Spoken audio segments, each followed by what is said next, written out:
It is roasting. I hate this heat. Oh my lord. Hello everybody and welcome back to my channel. Hope you're all keeping well today. If you're new here, I'm Anya and I run a business called Anya Rafferty Art, in which I shine the light of God through art. And yeah, this is just a super chill sit down video because the day was just a bit too clinical for me. Not my vibe at all. We are going to be talking about all things insecurity as an artist. So yeah, I hope you'll be impacted by it and that you'll enjoy it. And I hope if you're an artist, it'll impact you to keep painting, and if you're not an artist, maybe it'll spur you on to start your gift. If you watched my video a while back, I'll leave a card up here that you can watch it. Basically how I talked about why I changed from a fashion career to an art career. So basically, like a lot of before painting again in the digital sense, I was really insecure about getting behind the proper canvas again. So I don't know if you can see this paint behind me. That was like the first paint I'd done after like a total 5-year not painting, not touching a paintbrush ever, and that was just something that God used to bring me back into traditionally painting again. So yeah, I think as all artists we feel insecure about our gifts at one point or another. Like I know for me growing up in the art, A-level UK exam sort of thing, like there's a lot of insecurity coming as a child to really compare yourself to other people and all that stuff. So it was all kind of, it was deeply rooted in me as an artist, coming out of all that, coming out of a degree, coming out of lockdown, pandemic, all that stuff. It's really hard to sort of, to let God lead me back into painting. Like insecurity for me stemmed from a really young age, studying art A level and just being constantly compared to everybody else in the classroom, and that was just the way that it was taught for me. I'm sure it's all different now, but it's one of my sort of hot takes. I'll maybe do another video in the coming weeks. I just hated the way you were constantly pitted against each other for a competition, and it shouldn't really be that way. Coming back to this level of painting full time and really putting giving your gift back to God, there was just a lot of insecurity for me growing up as an artist, and then coming into being a proper artist full time as an adult, as a Christian, being saved and going through all that. So if you haven't watched my last video about why I changed careers from fashion design to art, you will know that I got my first digital art commission back in about autumn 2020. So I was doing a lot of digital art, and then that was great, it was fun, but then just sort of felt the nudge from the Holy Spirit to go back into proper traditional painting. If you know me and you sort of know me well, you would have seen my paintings. I'll maybe put them in a picture in this video, and you can see my style back then wasn't the traditional super hyper realistic painting that everybody was doing and what got the good grades and such.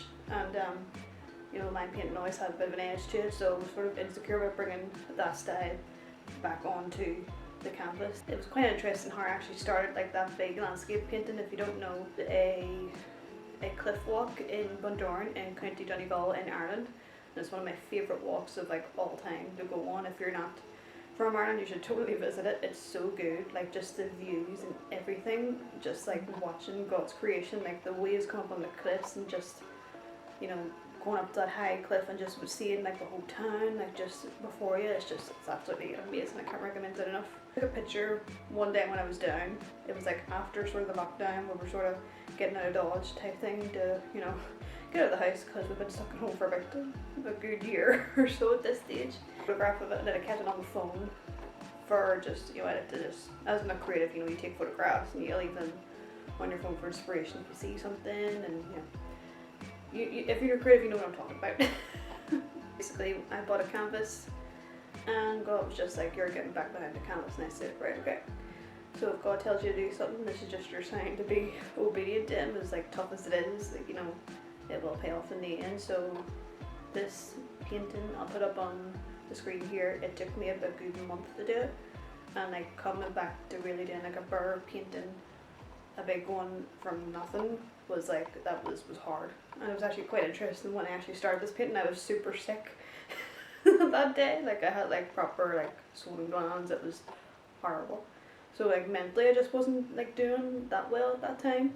So it was just sort of a nice way to make yourself feel a bit better and get back into doing something that you actually love. Start drawing and painting again. So it was very healing for me at that time. The painting, and it took me a good month to do, and to really learn how to paint again, because I have not really touched acrylics or any physical medium of art for about 5 years at this point. Got out my set of acrylics that I had up in the attic, stored away, and then and just brought the Holy Spirit into that process and just asked him, Lord, how do I paint again? Like, I really didn't know what I was doing. What's these? It's like right there. Oh, it went away. And yeah, my camera died, so I can't remember what I was saying. I just had to sort of learn to paint again, and that was not easy. To really start from like a brand new technique that God gave me, like, you know, the technique was to put a whole load of paint on a brush and just go. And like that painting like took like a long time, and just the whole process, and the process was so different for me coming back to painting as a Christian and being saved and bringing God into it and listening to worship music and just praying throughout the whole thing. And I think to really help my insecurity, to really give my gift back to God and use it for His glory, as opposed to trying to impress someone else in the Word. And my biggest sort of tip. So yeah, this is added on here. Half of my footage completely cut out. I don't know what happened. The camera kept cutting out those times. So yeah, I was saying about a tip. So my biggest tip would be to combat an insecurity as an artist is to not compare yourself to other people, and also to give your gift back to God and let Him define it. Yeah, don't try to compare yourself to other people. It's not worth it, especially as an artist. Like, you know, I'm going to talk about a quote in a minute. You'll see here. But yeah, don't compare yourself to other people and let God take your gift. So there you go. Bye.